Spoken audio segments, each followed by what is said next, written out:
We're gonna make a creamy, white, baked rigatoni. Fabulous, easy, and delicious. So this is just 3 tablespoons of unsalted butter going in. We're just gonna let that melt, and then we're basically gonna make a bechamel sauce. So this is gonna melt down. We're gonna add 3 tablespoons of flour, cook that off, and I'll show you. It's gonna be so tasty, and you'll see how easy this comes together. All right, so the butter's melted. I'm just gonna add the flour in. It's really important that we make sure we cook the flour taste off. I know it sounds kind of weird, but this is gonna create a thickening agent, but we don't wanna taste raw flour. It would really give you like a gritty sensation in your mouth. We don't want that. We want nice, creamy rigatoni. So just gonna cook this about 2 minutes, and then we're gonna start slowly adding in the milk, and you'll see how this all comes together. It looks so fancy when you present it on the table, but you'll see how this doesn't take a lot. It's a few ingredients. I love having a pasta dish at any holiday.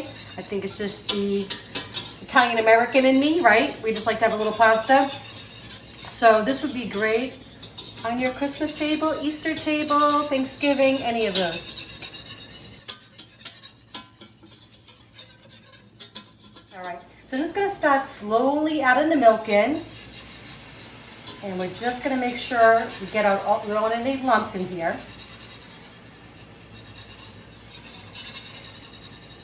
There we go. And this was just 4 cups of whole organic milk. We do a lot of cooking at home, even though we do like to support our local McKinney restaurants. But we cook at home a lot, probably 6 out of the 7 days. And I do that so we can save some money, but also we can use better ingredients. So I try to buy organic when we can, but we all just do the best we can, right? Food prices have gotten crazy. I don't know about you, but sometimes we walk out with a couple bags and it's like $100. I'm like, when did that happen?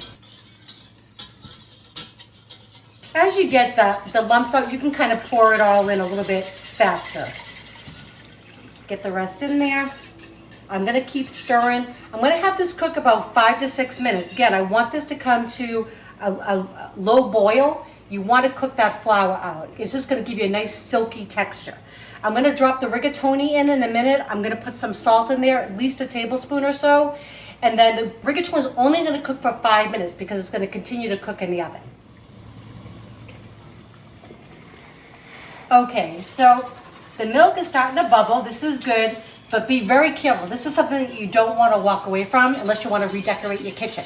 Okay, so this can actually bubble over real quickly. So I'm actually going to turn this down just a tad. So now while that's doing, I said we want this to cook for a good 5-6 minutes. So while that's doing that, we're going to drop our pasta. So I'm going to throw in a good couple pinches of salt, and then we're going to add our rigatoni right in.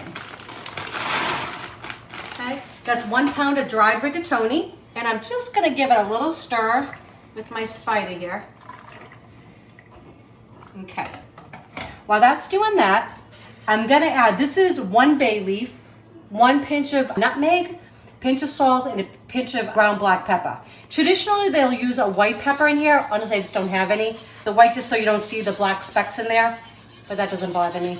If it bothers you, use the white. Okay, so we're gonna let this cook, like I said, just 5 minutes. And you can see how it's already starting to thicken. And this is how we make the base for a mac and cheese, right? It's just a basic bechamel, which sounds, honestly, sounds really fancy. I know it's a cooking term, but it's just milk, butter, and flour. You could also use oil, but butter's always better. Okay, so this has been cooking just about 5 minutes. I shut off the heat. I'm gonna move my pans around a little bit. So what I'm gonna do, let that sit just for a minute. I'm gonna add in, just because it makes me feel a little bit healthier, I'm gonna add in 1 cup of frozen organic peas. And this is a 10-ounce bag of frozen chopped spinach. Adding the greens in there makes me feel a little bit better about myself when I'm eating a big plate of this pasta. I'm also stirring in 1 cup of shredded Parmesan. Okay, going in the pot. And we're just gonna mix this all together. And I'm gonna add the pasta right in. Okay. This smells so good already. Oh my gosh, who doesn't love a good cream sauce? Okay, pasta's gonna go in. And it's okay if you get a little water in there, no big deal. This is all gonna thicken up when you get it in the oven anyways. Okay. I love pasta, any shape, doesn't matter. I don't know what it is, it's so comforting. So like I was saying, this is a great holiday meal, but honestly, this is good for any day of the week. And it's relatively inexpensive. So again, we're trying to save a few dollars there. So it's nice when we do go out, when Eric and I go check out something new in town, it's nice to have a few extra dollars that we kind of save by cooking in the rest of the week, right? Okay, so I'm gonna give this all a stir, get this all combined. And like I said, this is loose right now, but that's okay. This is gonna thicken up and all come together when it's in the oven. Okay, so I'm just gonna pour this all into, this is a 13 by 9 casserole. I just put a little bit of oil in there, just so nothing sticks. All right, all this goodness is going in. Amazing. Okay, I'm just gonna spread it around just a little bit. So all the noodles are kind of covered. Oh, that looks so good. I wish you all could smell this, and it hasn't even baked yet. Okay.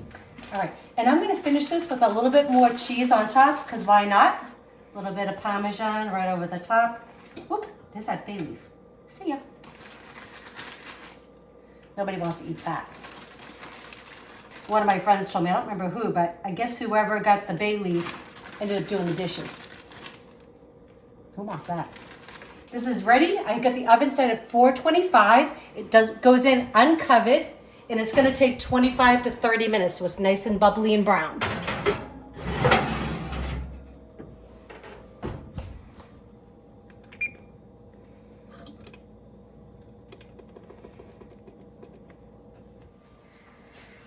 Okay, this is all bubbly, brown, and delicious. So no more frozen dinners for you, right? Only thing you get in the frozen aisle is ice cream next time. Okay, so this smells so amazing. You can see how bubbly. I love all these little brown bits. Those just add nice texture and taste there. All right, I'm gonna give this a taste for you. It smells amazing.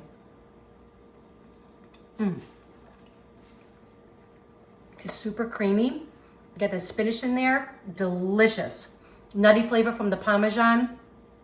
You're gonna love this. I hope you find these enjoyable. If you do, please subscribe and click that bell so you get notified for the next video. All right, enjoy.